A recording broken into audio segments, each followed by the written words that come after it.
Alô pessoal! Hello, hello. O programa de hoje, assim como os programas sobre qualidade da água, também poderia estar na série Passo a Passo, porque é um negócio básico, mas muitos aquaristas que já estão há algum tempo no hobby ainda ignoram esse assunto. A gente vai falar sobre o que considerar antes de colocar um peixe no aquário. Ué, mas não é só quarentena antes de colocar? Não, tem muito mais coisa envolvida. Roda a vinheta.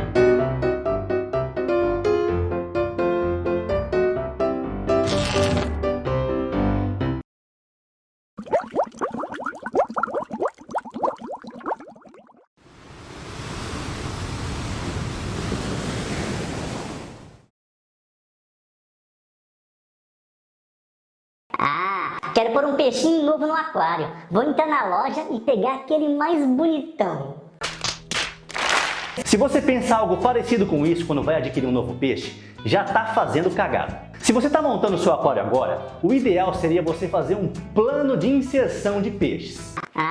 Como assim? Isso seria mais ou menos considerar alguns pontos importantes antes de adquirir cada animal.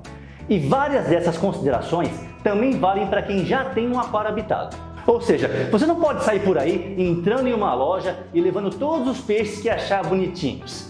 Você tem que ter informações e fazer algumas considerações e a gente vai falar sobre elas agora.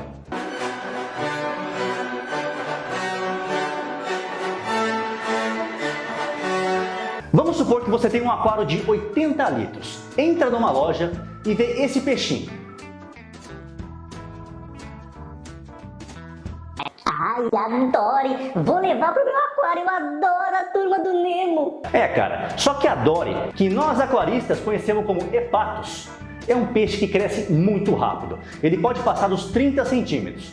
Então, claramente, não é um peixe adequado para o tamanho desse aquário do exemplo. Léo, mas eu já tenho um projeto para trocar o meu aquário por um maior. Tem? Sei. Então espera trocar o aquário para comprar o peixe, para que esse fogo no rabo. Um peixe grande num aquário pequeno, além de sobreviver ao invés de viver, pode ficar estressado e inclusive implicar com outros animais. Exemplos de peixes que ficam bem grandes e frequentemente vemos em lojas de aquários são anjos, triggers, peixe-papagaio, tubarões, garoupas.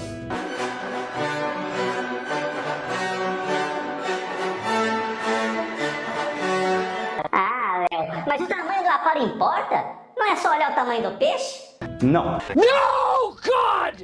Existem peixes que, mesmo com um tamanho que parece ser compatível com o seu aquário, precisam de muito espaço. O maior exemplo são os cirurgiões, ou tangues. Alguns autores afirmam que alguns cirurgiões do gênero Acanthurus, por exemplo, dificilmente retornam ao mesmo lugar nos recifes do mar, de tanto que estão sempre a nadar. Continue a nadar, continue a nadar, continue a nadar, nadar. A título de curiosidade, eu já tive um Powder Blue alguns anos atrás em um aquário de 360 litros. Ele ficou mais de 2 anos comigo e, obviamente, cresceu. Belo dia, do nada, ele começou a destroçar os meus frogs. De sacanagem mesmo, ele passava, arrancava um pedaço e continuava nadando. Como eu tinha muito coral na época, não sei se ele estava estressado pela falta de espaço ou algo assim, mas claramente ele já não tinha mais espaço suficiente para nadar bem. Então, vai saber se ele desenvolveu esse comportamento por conta disso. Eu tô supondo, tá? Acanthurus é um gênero de peixe nadante pra caramba. Eles precisam de espaço. Esse gênero inclui Powder Blue, Powder Brown, Aquiles, Sorral, Cerúleos. Ué, esse aí não é um Coerelos? Não, cara, vamos lá. Uma das coisas que o Robin me ensinou também é a pronúncia de nomes científicos em latim. E eu ainda tô aprendendo, tá? Eu falo vários errados. O cerúleos se escreve desse jeito e se pronuncia cerúleos mesmo. Cerúleo, inclusive, significa em português da cor do céu e da cor do mar. Se você quiser falar errado ou aportuguesado, fala coeruleus, tá? Não fala coerelos porque nem dá pra saber de onde sai essa merda. É tipo macroalga ketomorfa. Se escreve chaetomorfa, mas se pronuncia ketomorfa. Aliás, se você tiver curiosidade sobre a pronúncia de nomes científicos, eu vou deixar alguns links na descrição aqui que falam sobre isso. Voltando ao assunto do vídeo, todos esses tangues que eu falei são peixes nadantes. Eles precisam de espaço para nadar. Em aquários apertados, acabam se tornando muito agressivos às vezes. Talvez você olhe seu peixe aí, por exemplo, um Powder Blue no seu aquário de 1 metro e ache que ele está bem. Mas olha como ele se comporta durante a maior parte do tempo em um aquário grande.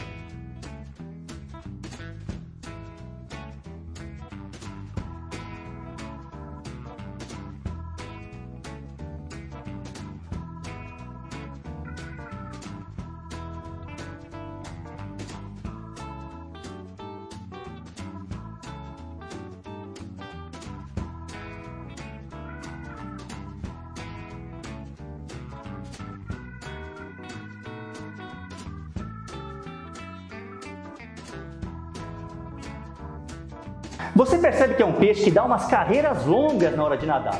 E é esse o comportamento dele. Então, antes de escolher o seu peixe, pensa no tamanho que ele vai ficar e nas necessidades dele.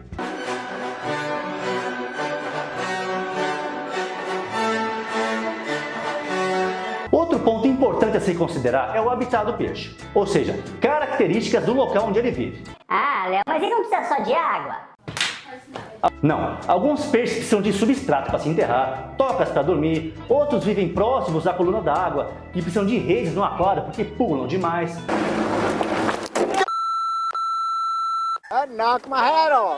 Então é muito importante você estudar o mínimo sobre o comportamento do peixe para saber se tem todos os requisitos que permitam acomodá-lo e mantê-lo seguro.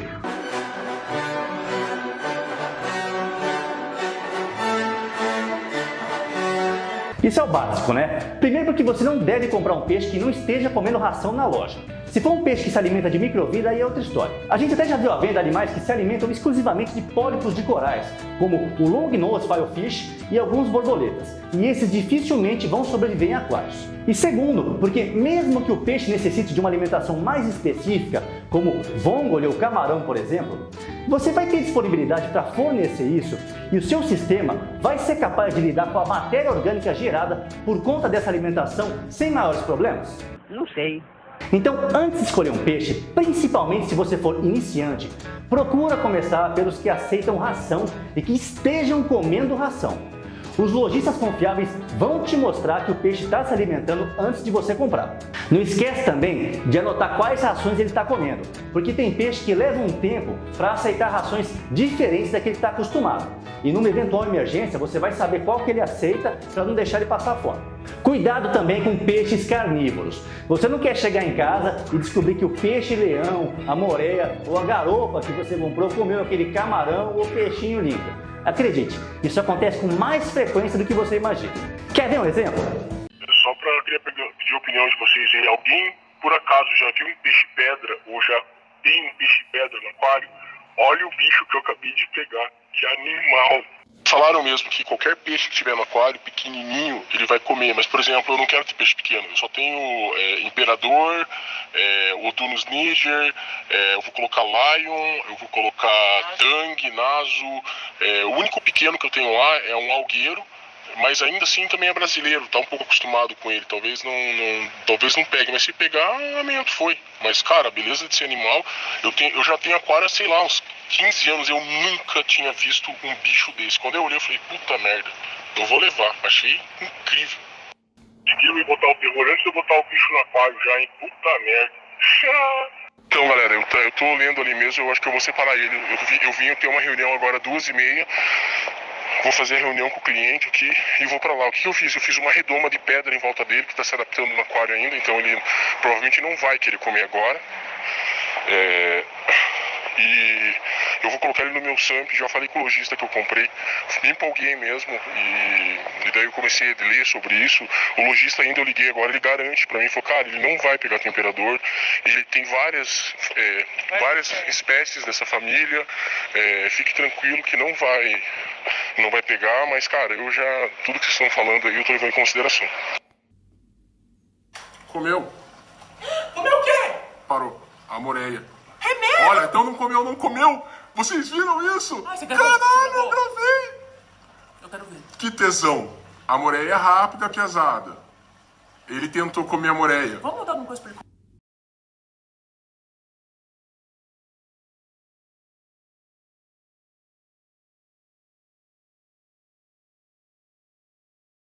Só para você saber, o peixe que esse cidadão colocou no aquário com outros peixes é esse aqui, ó.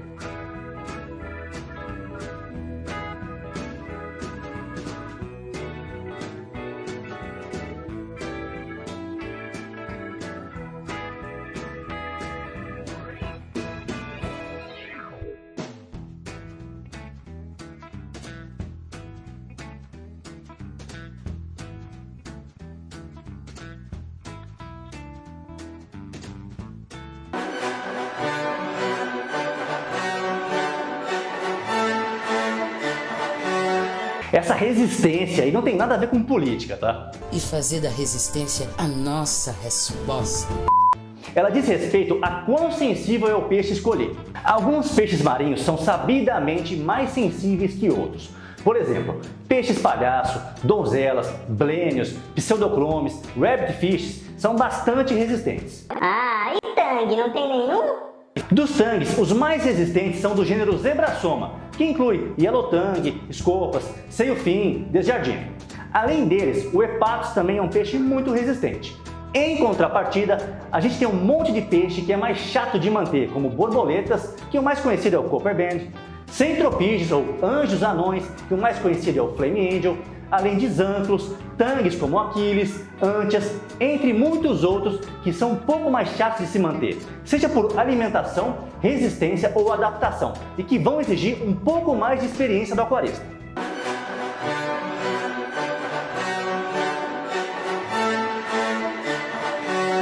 Uma das coisas que mais gera frustração para aquaristas desavisados é a incompatibilidade entre peixes. Por que eu estou falando isso? Porque a maioria da galera iniciante nunca leva em consideração os animais que já tem no aquário antes de adquirir um peixe novo.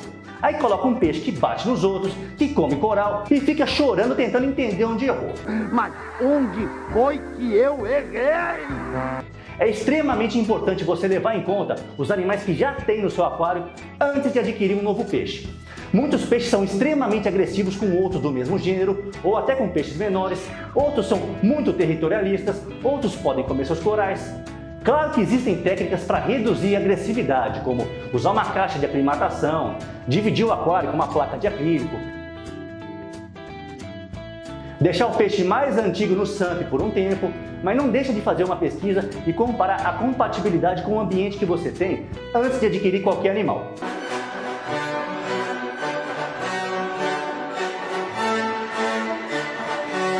A gente já deu uma palhinha agora há pouco sobre isso, então vamos explicar melhor do que a gente está falando.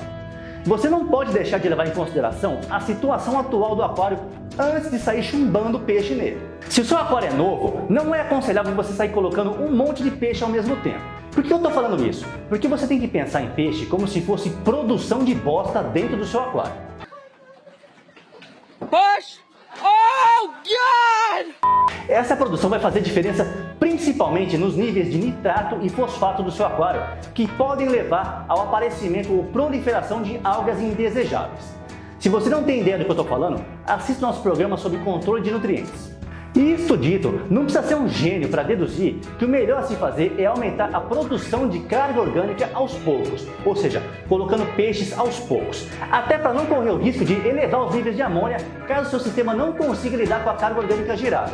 E como você já sabe, a amônia é tóxica aos animais. Ah, mas eu coloquei 5 peixes de uma vez aqui e não mudou nada. Você é o bichão mesmo, hein, doido? Pois é, podem ocorrer casos em que as condições do seu sistema permitam um aumento mais robusto de carga orgânica sem maiores efeitos colaterais, principalmente se você tem uma estrutura mais robusta de exportação de nutrientes, como por exemplo um skimmer superdimensionado. Mas isso acaba variando de aquário para aquário. A recomendação que eu faço é que, para o caso de você ter um aquário pequeno ou médio, mesmo que com um skimmer parrudo, adicione peixes com parcimônia, para não alterar bruscamente o equilíbrio entre carga orgânica produzida e carga orgânica exportada. E sempre que adicionar um peixe em um aquário novo, principalmente peixes médios e grandes, realize testes para acompanhar a qualidade da água e tenha em mãos água nova pronta para TPAs de urgência se a amônia subir.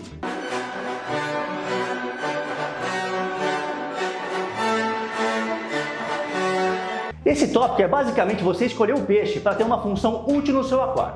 Um exemplo bem conhecido é pegar o wrasse para comer planárias, por exemplo, ou borboletas para comerem aiptáceas. Mas os mais usados ou úteis, sem sombra de dúvidas, são os peixes algueiros. Os peixes algueiros como zebrasomas, blênios, rabbitfish ajudam a manter seu aquário sem algas, porque eles ficam pastando o dia todo. Alguns deles nem são tão bonitos como o lawnmower blane, mas o bichinho come alga pra caramba. Então não precisa ser um gênio para sacar que eles ajudam e muito os aquaristas a manterem seus aquários mais bonitos. E é isso, pessoal. O recado importante aqui, e que a gente já falou em outros programas, é: não compre animais por impulso. Antes de adquirir um peixe, leve em conta os pontos que nós falamos nesse vídeo, pesquise bastante para que o motivo de alegria não vire um motivo de tristeza. E obviamente não esqueça de quarentenar seus peixes antes de introduzi-los em seu aquário principal. A gente já fez uma série de vídeos que falam sobre isso. Se você não assistiu ainda, acesse nosso canal e assista. Lembre-se, a chance de você ter problemas e um peixe morrer é muito maior se você não souber o que está fazendo. Conta para mim nos comentários aqui se você já passou por algum problema após adquirir um peixe. E não esquece de se inscrever no canal, seguir a gente no Instagram e curtir nossa página no Facebook. Um grande abraço e até o próximo Reef Show!